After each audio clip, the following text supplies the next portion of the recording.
Dear students, Assalamu alaikum.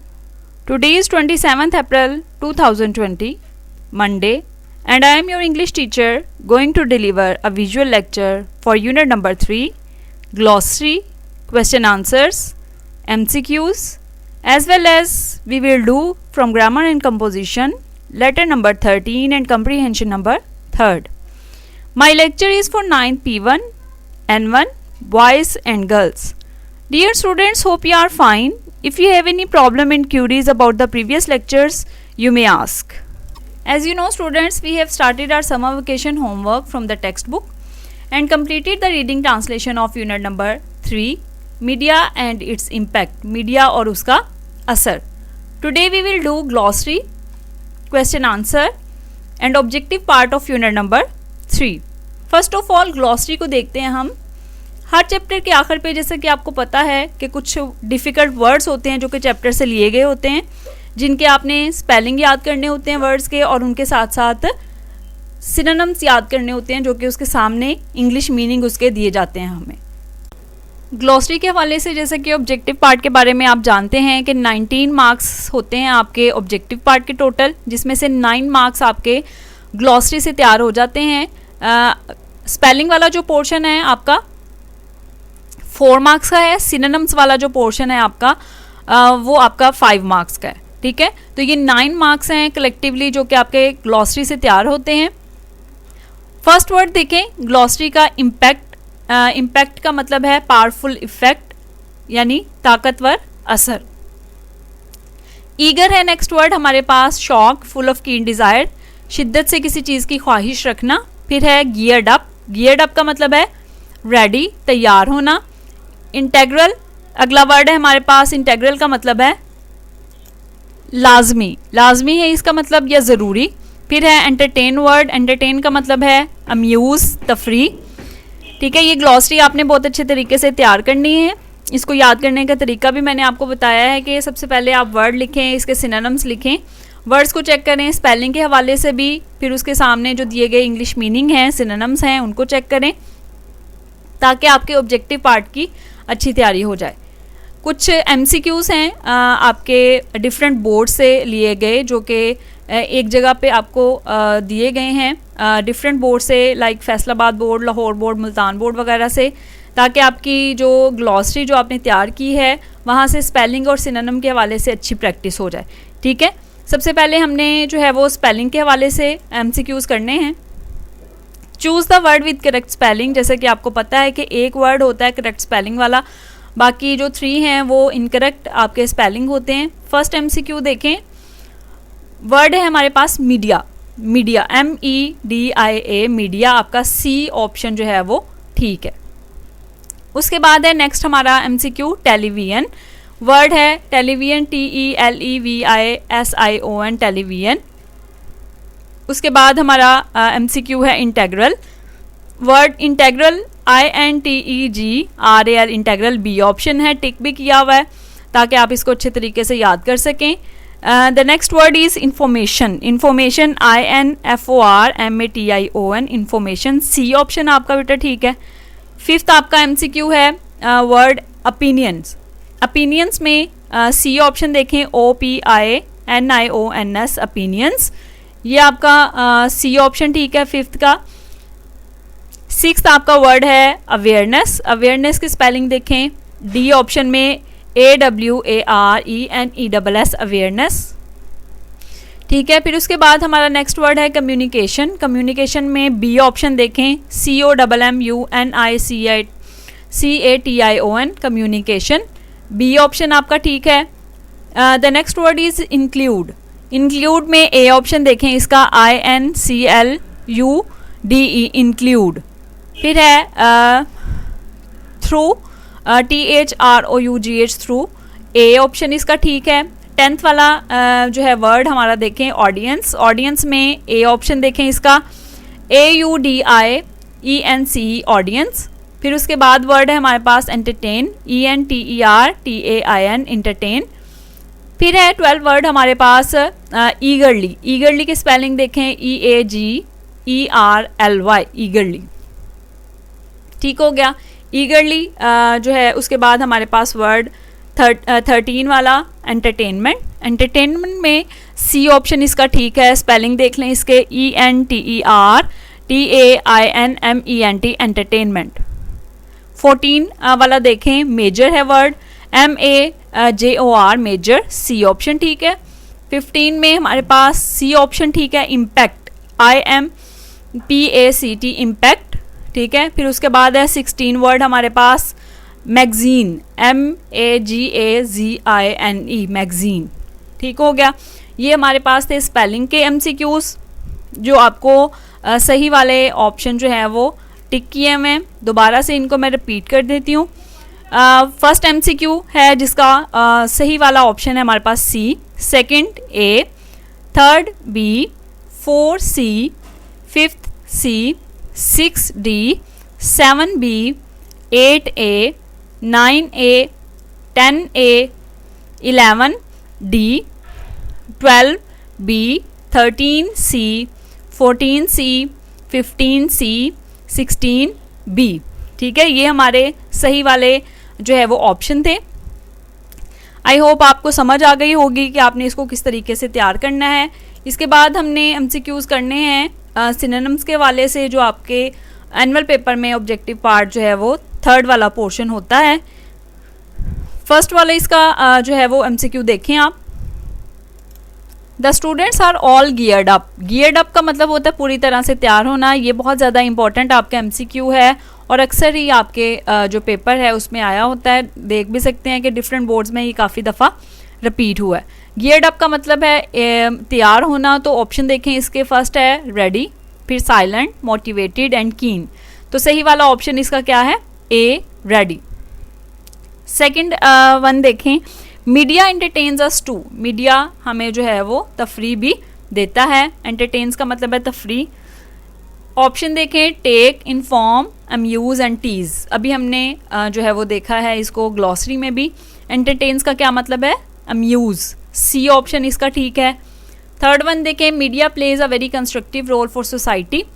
Role का मतलब है किरदार यहाँ पे, ठीक है। Media plays a very constructive role for society, media माशरे के लिए बहुत तामीरी किरदार अदा करता है। ए ऑप्शन हमारे पास है अवेयरनेस, बी ऑप्शन है ओपिनियन, फिर है इंफॉर्मेशन एंड फंक्शन। तो डी ऑप्शन इसका ठीक है, फंक्शन। फिर उसके बाद है फोर्थ हमारा MCQ, TV has become an integral part of our lives. Integral का मतलब है लाजमी या ज़रूरी, ठीक है। ऑप्शन देखें इसके, ओल्ड, कांस्टेंट, नेसेसरी, अननेसेसरी।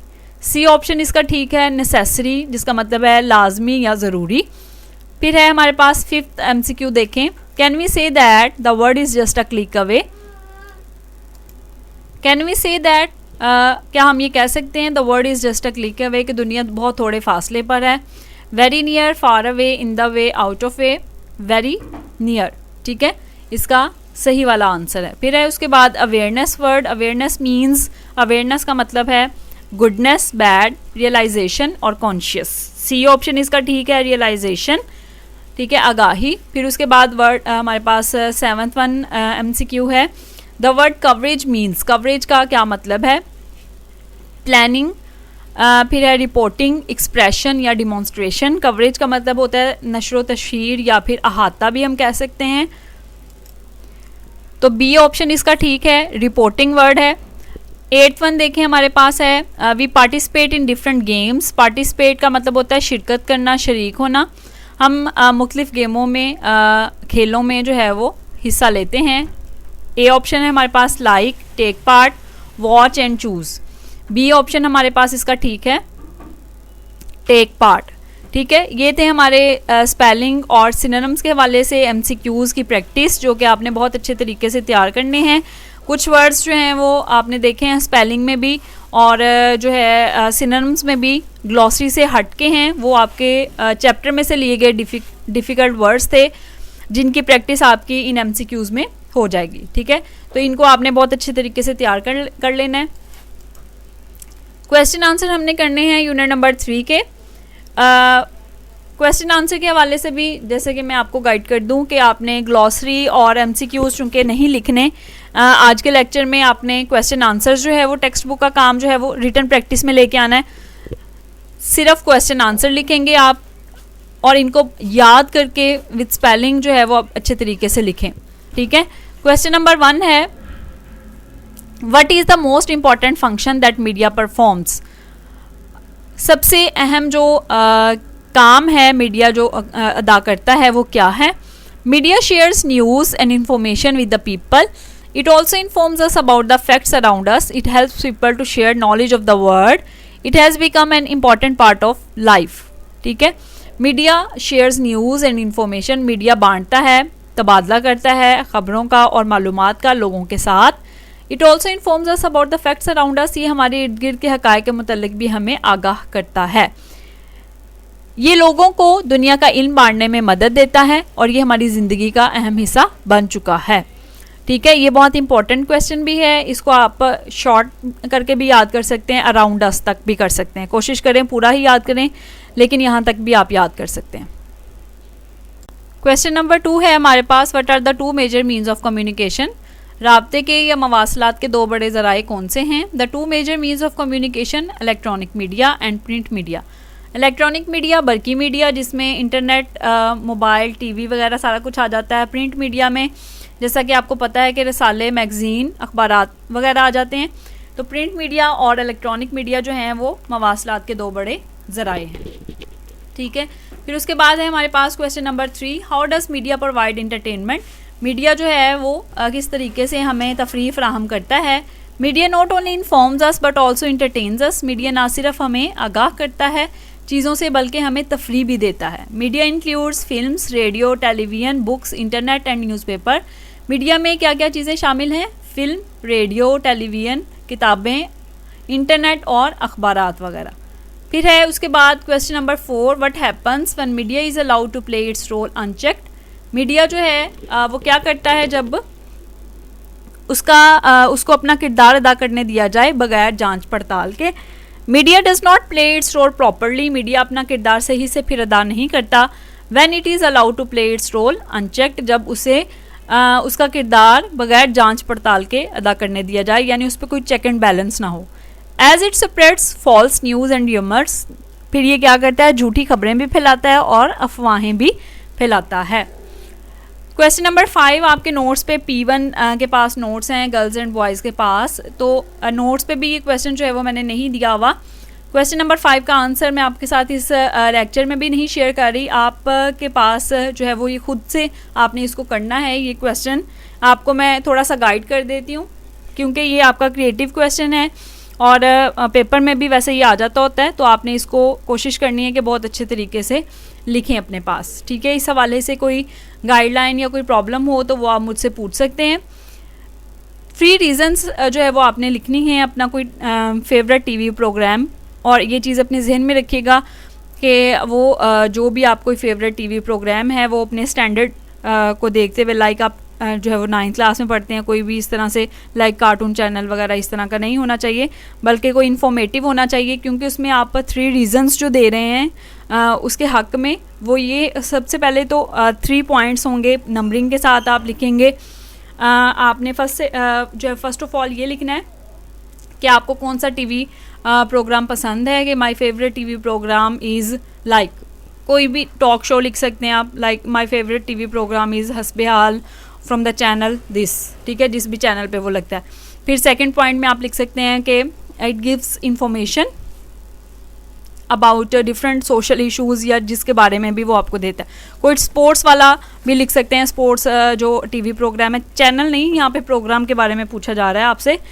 फिर थर्ड वन आप लिखेंगे कि आई लाइक इट, और उसके बारे में और जो भी आप इन्फॉर्मेशन देना चाहते हैं वो लिखेंगे, ठीक है। ये 3 रीजंस 3 पॉइंट्स की फॉर्म में, यानी 1 2 3 इस तरह से आप लिखेंगे। नाम, उसका नाम ज़रूर मेंशन करना है, उसमें क्या इन्फॉर्मेशन दी जाती है, वो किस तरह से आपके लिए हेल्पफुल है।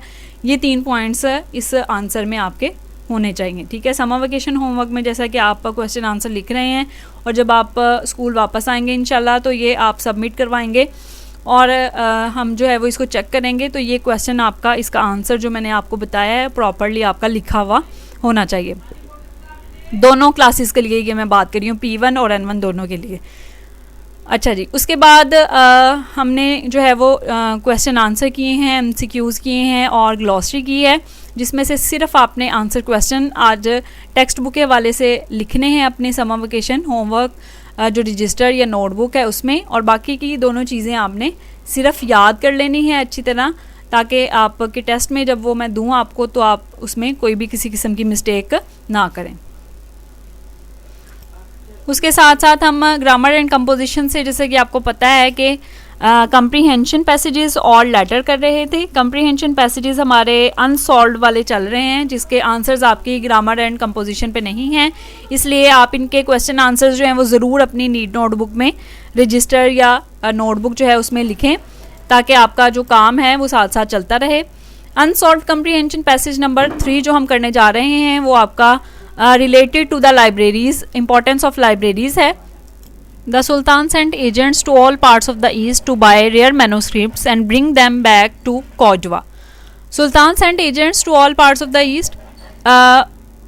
rare manuscripts का मतलब होता है जो कि नायाब नुस्खे होते हैं किताबों के लिखे हुए, जो कि पुराने वक्तों में लिखे जाते थे। सुल्तान ने अपने तमाम जो है नुमाइंदे भेजे मशरिक की तमाम हिस्सों में, क्या करने के लिए कि वो कुर्तबा में वापस उनको लेके आएँ।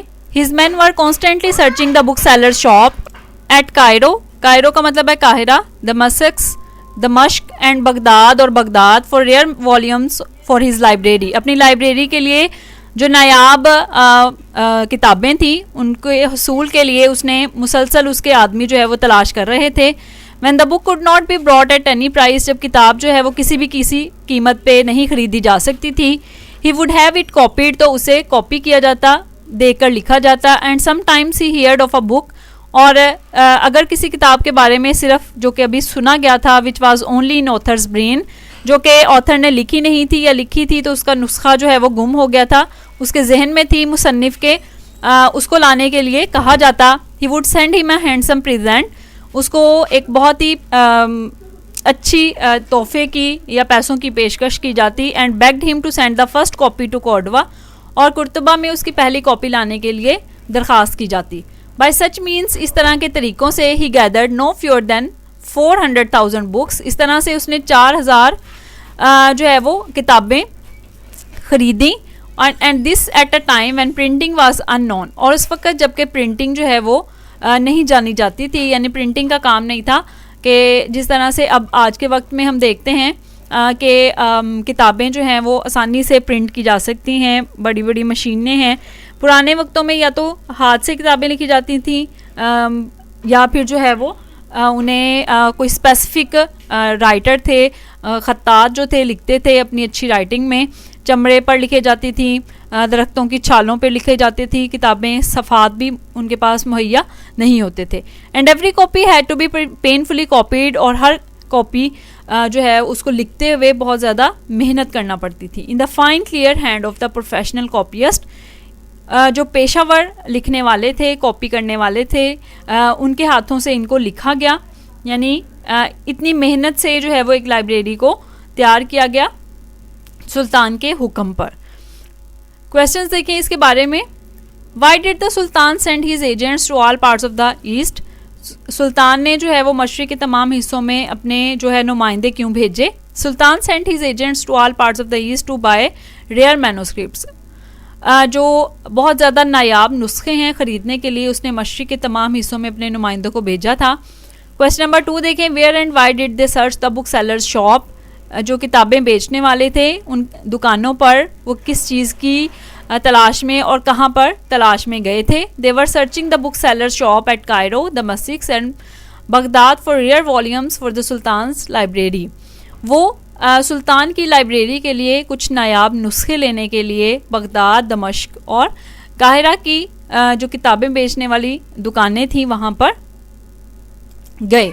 क्वेश्चन नंबर 3 देखें। What would he do when any book could not be bought at any price, उन्होंने क्या किया जब कोई भी जो है वो किताब, यानी कोई ऐसी बुक्स जो है वो भी थी जो कि इतनी नायाब थी कि जो लाइब्रेरीज़ थी या जो शॉपकीपर्स थे वो उनको किसी भी कीमत पर नहीं बेचना चाहते थे, तो फिर उन्होंने क्या किया। When any book was not to be bought at any price he would have it copied, तो फिर उसको जो है वो कॉपी किया गया। What would he do when the author had not yet written the book, और तब क्या किया गया जबकि मुसन्निफ ने अभी किताब को लिखा भी नहीं था। He would send the author a handsome present, उन्होंने उसको एक अच्छी रकम की पेशकश की और उससे पहली कॉपी जो वो लिखेगा उसको कुर्तबा भेजने के लिए दरख्वास्त की। क्वेश्चन नंबर 5 देखें, how many books had gathered, इस तरीके से उन्होंने कितनी किताबें इकट्ठी की थी। He had gathered about 400 books in those days, इन दिनों में जो है वो जबकि प्रिंटिंग अननोन थी, उन्होंने 400,000 जो है वो किताबें इकट्ठी की थी। Why was it so difficult to collect so many books in those days, उन दिनों में किताबें जो है वो जमा करना इतना मुश्किल क्यों था। It was difficult to collect so many books in those days because the printing was yet unknown, उन दिनों में जब प्रिंटिंग जो है अननोन थी, किताबें जमा करना बहुत ज़्यादा मुश्किल काम था। ठीक है, ये हमारी कंप्रीहेंशन थी। लेटर नंबर 13 बेटा आपने उसके साथ साथ याद कर लेना है। लेटर नंबर 13 है, देखें, write a letter to your brother advising him to take steps to improve his health, भाई के नाम हमने ख़त लिखना है, सेहत की बेहतरी के लिए जो है कुछ इक़दामात करने की उसको नसीहत आपने इस ख़त में की है। P1 ने बेटा क्लास में और N1 ने रिकॉर्डेड लेक्चर्स में ये लेटर पढ़ा हुआ है, दोबारा से इसको मैं नहीं पढ़ा रही। कोई प्रॉब्लम हो तो वो आपने मुझसे बेटा पूछ लेनी है। इसके साथ साथ जो है वो डायरी आपने अपनी डायरी में लिखनी है या नीट रजिस्टर पे लिख लेनी है। क्वेश्चन आंसर किए हैं हमने ग्लॉसरी और MCQs, जिसमें से ग्लॉसरी और MCQs को सिर्फ आपने याद करना है, जबकि क्वेश्चन आंसर्स को याद करके लिख के भी देखना है। और ये आपका रिटन होमवर्क भी है आज का। ग्रामर में हमने लेटर नंबर 13 और कंप्रीहेंशन नंबर 3 अनसॉल्व्ड किए हैं, जिसको आपने याद करके लिख के देखना है। ठीक है, लेसन के हवाले से लेक्चर में अगर कोई प्रॉब्लम है तो वो आपने पूछ लेनी है। Thank you so much students. If you have any problem in queries you may ask in comments. Allah ताला आप सबको अपनी हिफ्ज़ व अमान में रखें।